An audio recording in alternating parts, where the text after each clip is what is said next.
Thank you very much. This is Ilona Selke here with Dream Big Summit, creating a better life for yourself and the planet.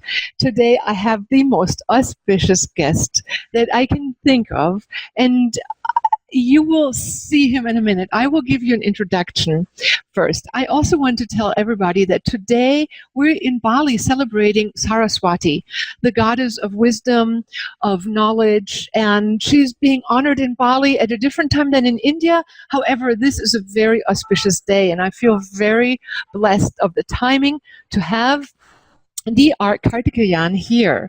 He has been farmer turned lawyer, turned senior police person, turned, and it gets more and more interesting, human rights activist, turned director of the equivalent of the CIA in India. Now, if we thought we had the CIA person of America sitting here in an interview, we'd fall all from our chairs. And so therefore, I am so honored and so grateful to be here with you, because I met you at an inauguration at an ashram, and your work, a lot of the work you do now is helping movements that honor spirituality, peace, harmony, to be inaugurated, to be inspired, and you are the directors of many of the places and are coming to inaugurations.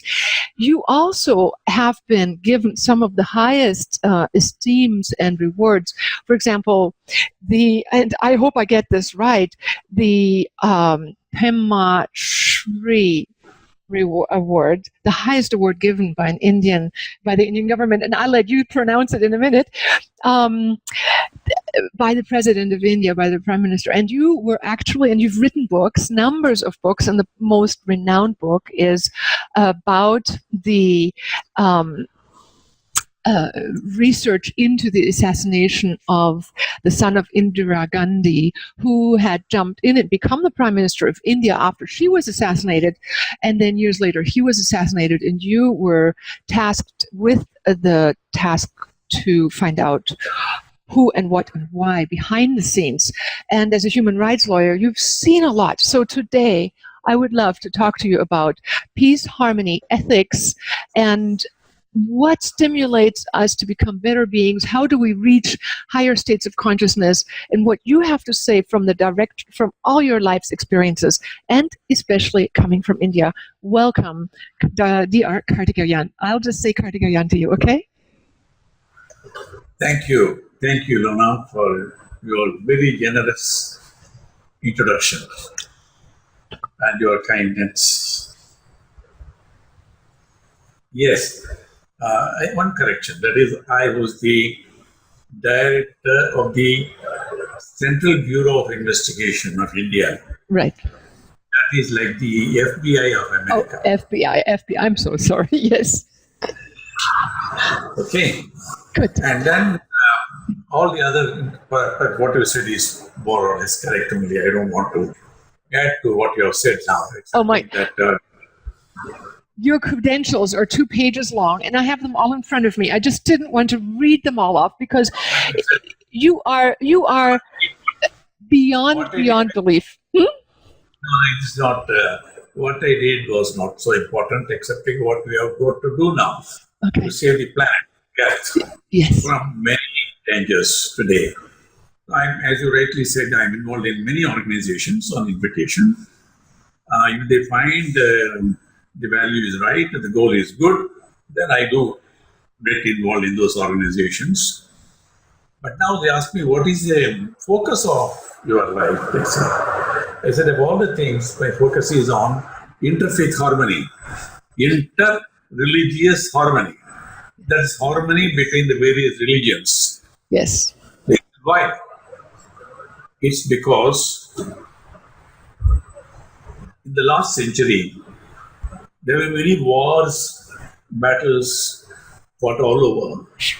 And most of them, they said they are for defending peace, defending God and religion. I think about 100 million people were got killed in those wars, fought in the name of God and religion and peace. And they were all fought with stones and sticks and maybe some firearms later on. But no God wants anybody to fight and kill others to defend himself.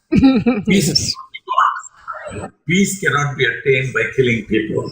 Right. Violence doesn't solve any problem. But now, this century, now when we are living, there are at least 30,000 nuclear weapons in the hands of many nations, and maybe in the hands of terrorist groups also, we don't know. And each of them have much more potential destructive capacity than the bombs dropped on Hiroshima and Nagasaki during the World War II. Even if few of these bombs are to be exploded, either by the madness of a ruler or by some terrorist group, it is not a question of winning a war or killing a few people. The potential is to destroy all that is created by God on the planet. Not only human beings, all forms of life can be extinguished by exploding these bombs. Man, in spite of all the achievements we have done, cannot produce a drop of blood in a laboratory. Right. Blood can be produced only in the God-given human body, but the man has acquired the capacity to destroy everything. Yes. If at all so that this disastrous situation should develop, it will be only because of religious fanaticism, fundamentalism, not even to acquire territory or for wealth. But the way we are moving, we are seeing in various parts of the planet, killings going on in hundreds and thousands, not only between various religions, within the same religion also they want to kill each other to say who is superior now. Right. So this madness has to go. And that is why my focus is on interfaith harmony, interreligious harmony, to say there is only one divine. The universe is not just a planet alone. Yes. The universe is created by some of a divine power, which we are not able to understand now.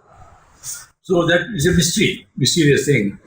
So there cannot be many gods and many religions. Ultimately, there is only one divine. Right. So we are born in a religion, respect it, because religion has a value. So we're born into a particular religion. We respect it, but we not make it the ultimate truth. But we respect the fact that we are actually all from the one spoke of life. It's like a wheel with many spokes. How do you get people to stimulate that sense of, and this couldn't be more timely, your message, because as you know, here in America, we're facing quite a bit, and I think sometimes even intentionally stimulated separation attempts to divide and conquer. So sometimes it's used as a technique to get us to split. How do we respond? What can we do when we see stimulation that we even want to believe in, maybe, that gets us, where we go like, yeah, that's a worthy cause to fight for. How can we do this peacefully, harmoniously? What can you suggest from all your experience? How do we go about creating that peacefully? See, the concept of God in any religion is love, compassion, caring, sharing. Mm-hmm. There's absolutely no scope for hatred or violence. Right. You're born in a religion, fine. Every religion has good values. Grow in the religion. But we have to also understand other forms of worship, other religions. If their children are taught from childhood, there are various ways of worshipping, but ultimately, as they say, all roads lead to Rome. Yes. Paths can be many, but goal is the same. That is for understanding the divine, which is in each one of us. The spark of divinity is there. The purpose of religion is to realize that. And that's possible only by compassion, love, kindness, caring, sharing. That is the symbol of divinity. Nothing can be achieved by violence and hatred. I say, if you believe your God, whichever may be the religion, is all powerful and all merciful, you must also believe the same God would have created everything on the planet. Everybody on the planet. So how can you, in the name of God, hate somebody else created by the same God? Good, now, exactly. Or kill someone because he follows another religion. That means you are irreligious. If you are truly religious, believe in God, you should have only compassion and kindness for others, because whatever methods of worship they may follow, but they are created by the same God. Yes. So be in your religion, it's fine, but don't run down other religions. So even in the World Parliament of Religions in Melbourne, when I addressed the gathering, I said politics by its very nature is dividing. Whereas religious masters should only speak about harmony and respecting others. Yes. So when faced with people that, people watch news, maybe that's the first thing that might need to go, but people like watching news and they see how other people are doing terrible things and it aggravates them and they feel saddened, they feel hurt, they feel sad, they feel powerless.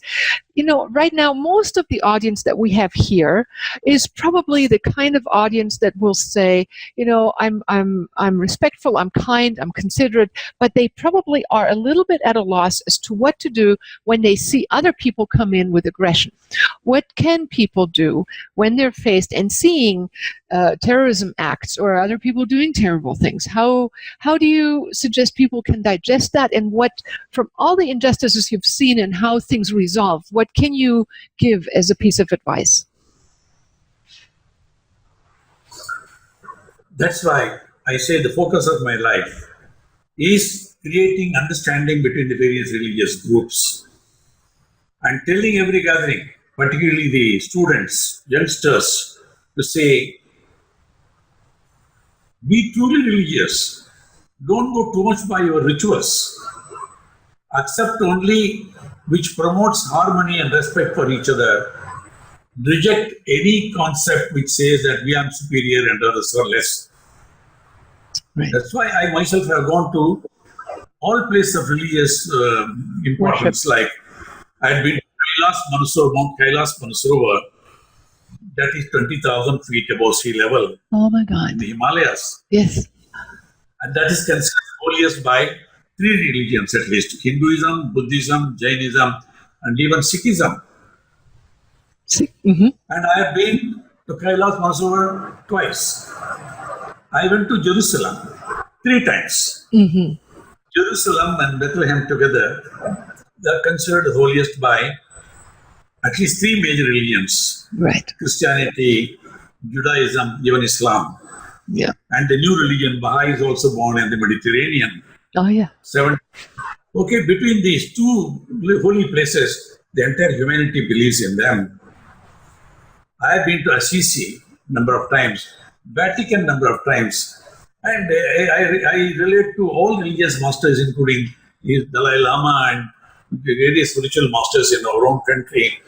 Wherever I go, I have been to nearly 150 countries around the world for various purposes. When I go, I ask them, which is considered the holiest in your place? Take me there. Whether it's a mosque or cathedral or church, I am able to sit there. I am able to meditate and realize you can have the peace of mind, spark of divinity in any place. So it's only a question of our faith, and it's a tough. I agree with you that situation is difficult all over the world. That's why it becomes very necessary for right-thinking people like you and others, involved in these movements, to put sense in the minds of the people, particularly the rulers. They create a problem. Commoners simply follow them. They're very important for the religious masters of various religions to say, yes, my religion is great, so also the religions have relevance. There's no need to change religions. Be in the religion, whatever you feel like. There should be no coercion or temptation to change religions and all that. That creates a problem. So unless religions can live in harmony, there won't be any peace in this world. That is why there's a real danger of humanity coming to an end by the man himself. Yep. Though God has created everything, right, to be peace in harmony with each other. So what I see from your example in life, what you do is you have friends in all places. You go and make it a point to connect with all and to honor all. So maybe what we can do is to make sure we have friends in all denominations, in all kinds of religions, in all races, all ages. Because I find that a lot of people have a very narrow time space limit of who they like and who they'll talk to. Usually the same color, the same level of income, the same age group. It's very small bracket. So if we all go out to make friends with people of minorities, of people of anything other than what we are, just to find the common ground, we already make a lot of peace work. That's what I get from your example. You see, we go in the name of spirituality. What is the essence of spirituality? Yes. It's not just following the rituals and going to place of religion. They are important. They have got their own value. But spirituality has something more than that. That is imbibing the right values and attitudes. Yes.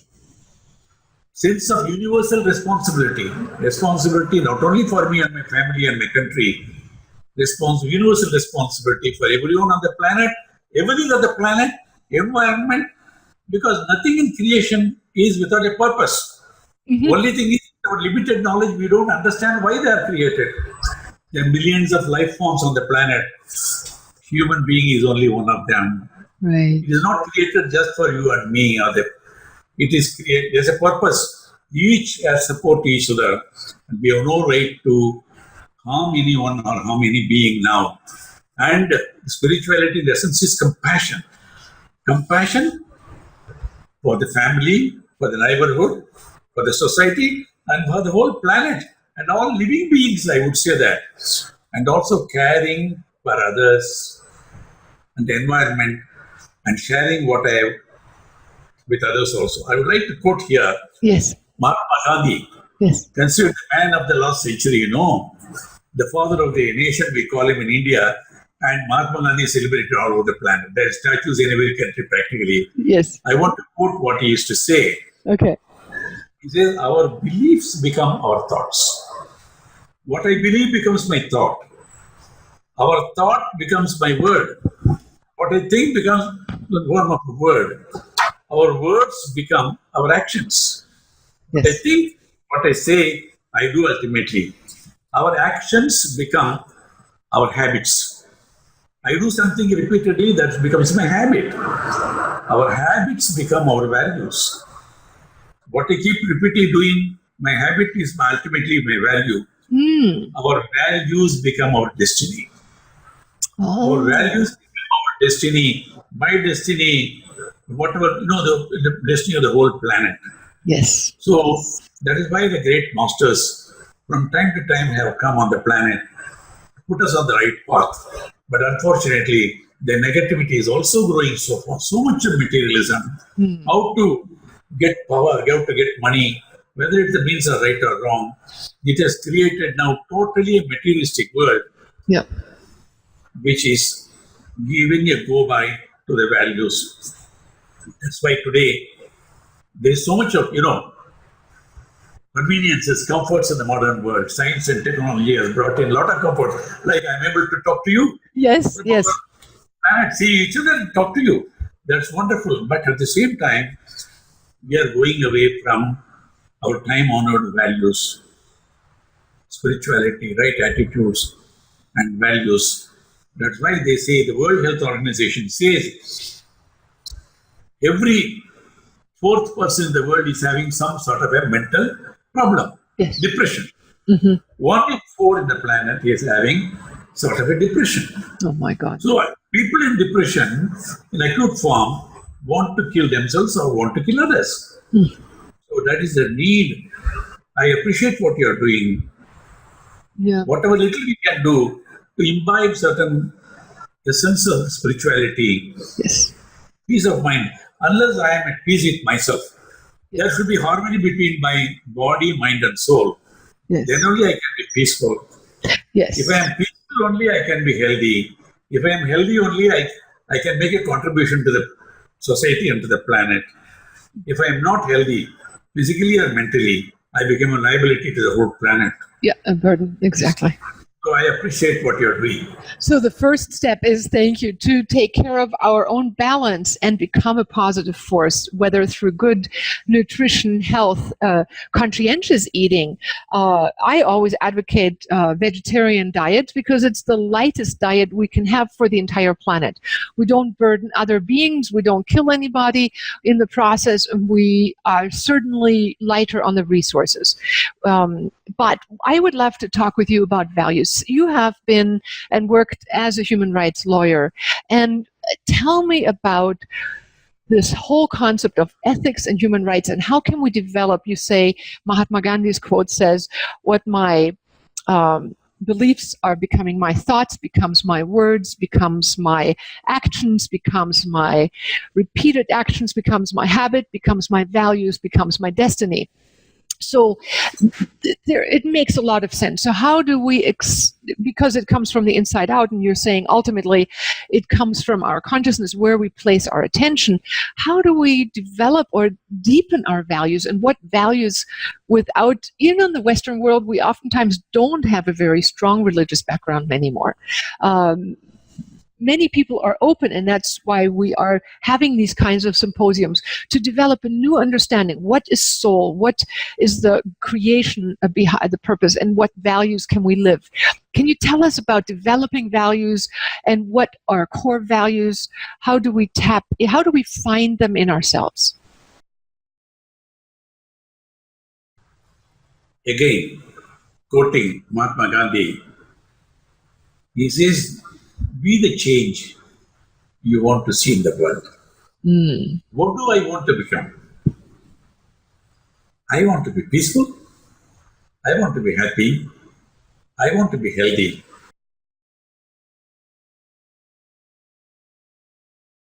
And for that, I have to have some practices.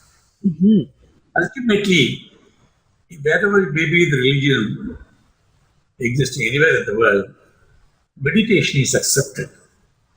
Yes. Meditation, you have to go inside. Inner world. I think the greatest scientist of the last century, he said, I have spent all my time exploring the outer world, space. How I wish I had spent little of the time exploring my inner world. Yes. If you go within, everything, the right values are revealed to you.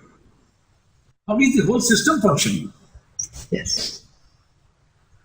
After all, we were born hardly 2 kilos or 3 kilos.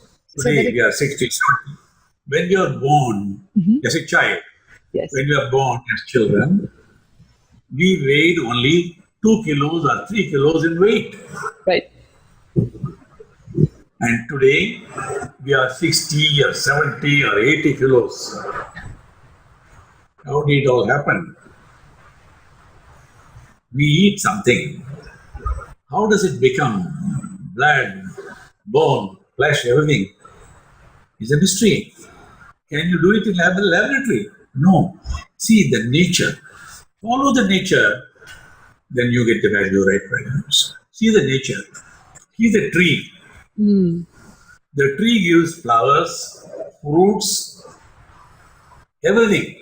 When ultimately even the life is over, even the wood is useful.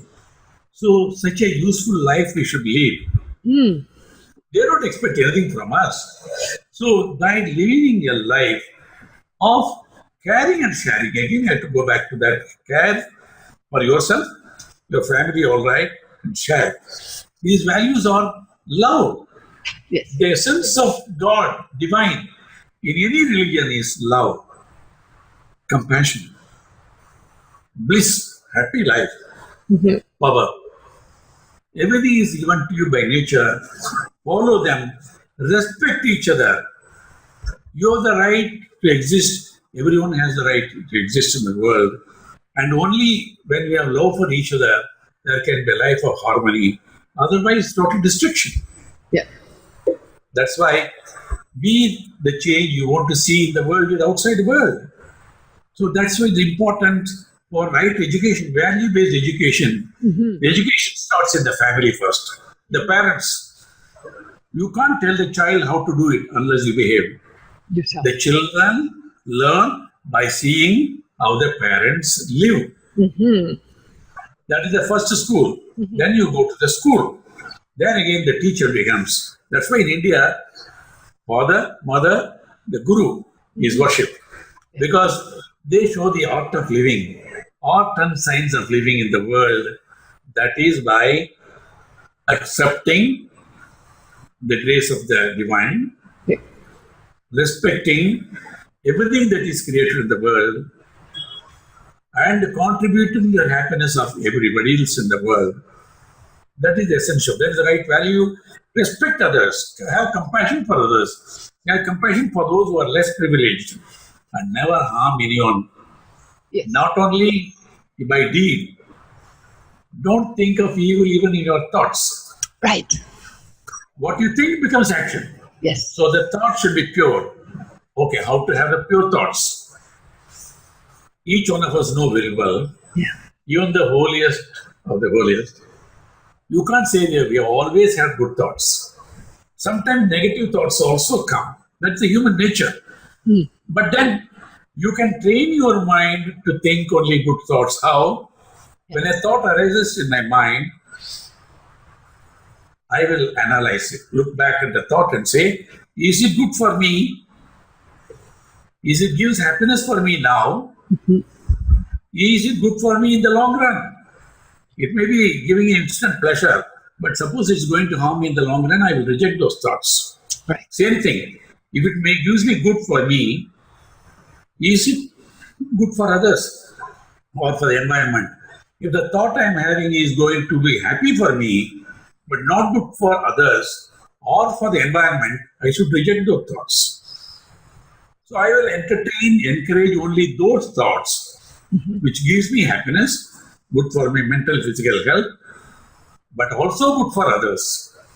And it becomes... That is the way we cultivate good thoughts. Very perfect. Yes. After some time, you will find the mind is so habituated to think of only good thoughts. Very awesome. Yes. And it makes us the observer. We become the soul that is driving the car, and the car are the thoughts, the car are the things that we look at. So we say, do we like it? Do we not? Keep it or not? And then refocus. Yes. Very practical, good. And I love how you say not only not doing harm in physical deeds, but also in thoughts. So refraining from anything, or at least stepping back and saying, no, I didn't mean that. God, give me a big sponge. I'm wiping that out. So the thoughts are so powerful. Yes. The most powerful thing in the world is a thought, single thought. Yeah. A good thought, a positive thought in the mind of a person like Mahatma Gandhi. I don't want to quote his religious names here. Yeah. He said, I can get independence for India without shedding a drop of blood. Perfect. One thought in the individual, you saw, India got independence against the mighty British Empire without war. Now, one evil thought in the mind of a person called Hitler, one thought resulted in Holocaust. Millions of people were killed. One thought. So one thought, the most powerful thing is a thought. So we can cultivate good thoughts. We can train people to give only good thoughts. It is for their happiness and for the happiness of the world, peace and harmony in the world. That's only possibility. That is why I appreciate what you are doing. Thank you. Yes. And I appreciate your wisdom of a long life already, having been here and being of service to large groups of people. I mean, you are the spokespeople and the inspiration for hundreds and thousands of people listening to you. And so I love that you bring India into our group here, into our teachings here in America, and that we are very practical. You know, it's developing values by what? Going within, going to stillness, listening to your own higher dimensional self. And I would like to take this into the second part of the interview, because you are a practiced meditator. You have seen inner worlds. You've seen a lot of different faiths and have heard from a lot of people descriptions of what they experience. So I'd like to take the discovery of soul and all that into the second interview. Thank you for giving us practical tools in this first part. Thank you very much for being here. We are amazingly honored. Thank you.